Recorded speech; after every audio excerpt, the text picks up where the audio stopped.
Hello, everybody.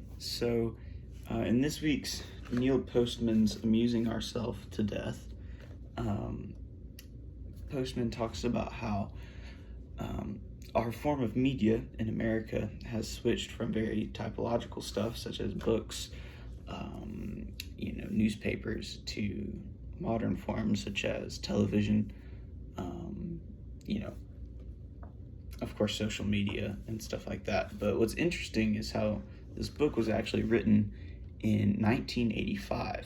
And just reading that or keeping that in mind as I read it, it's really interesting how he notices these patterns that have kept going even to today. I mean, almost 40 years later, what's described in this book has just been absolutely amplified ever since then.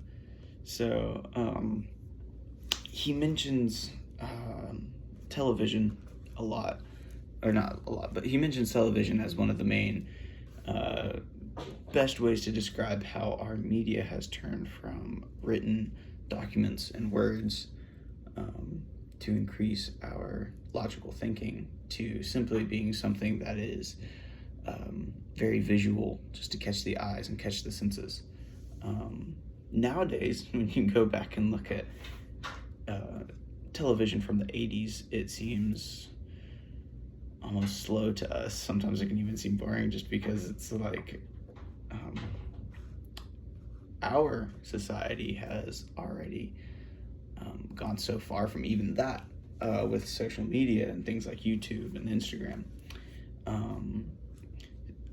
So what was mentioned in these first couple chapters was, I don't know if I'm saying this right, McLuhan, and how he said that the medium is the message.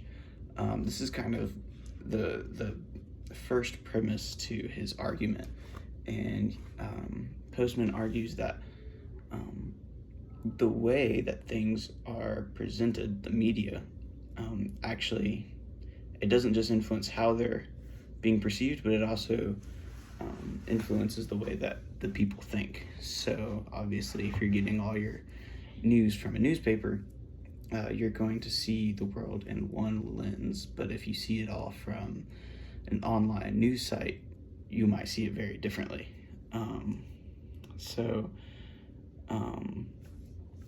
Obviously he talks about how America was built on written documents, and that lasted for a long period of time until television came, and a bunch of different types of media came after that.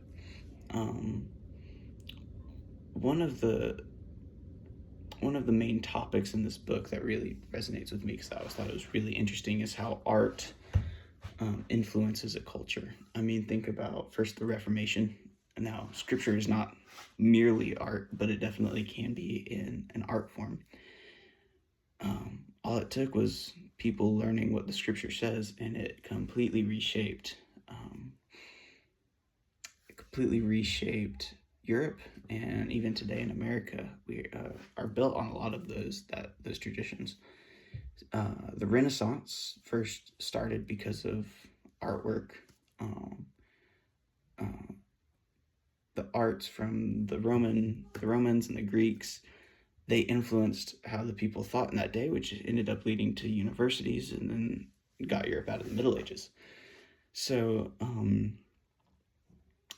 this obviously impacts our attitude towards visual media. One thing to remember is, it's easy to get lost in this with especially the internet nowadays, which is even after Postman's time, which is really interesting. So I think that, we need to be aware, especially as Christians, what kind of media we are allowing ourselves to be influenced by. Now, obviously, I'm a young person, so I grew up on video games and movies and all that kind of stuff, and you have to choose. You can't just simply escape visual media, but in context of this book, you have to really realize what's being presented, and every visual media, it has a bias behind it, and it has a purpose that is trying to influence you or entertain you in some specific way. So you have to be cautious when it comes to that.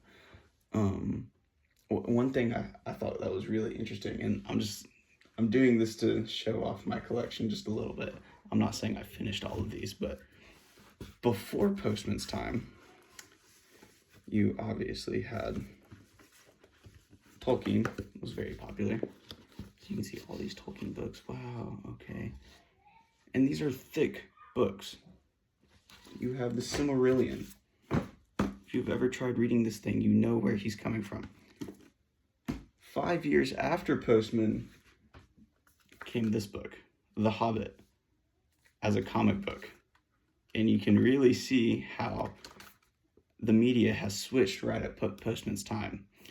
And of course, nowadays, nobody can get through even, The Hobbit without just...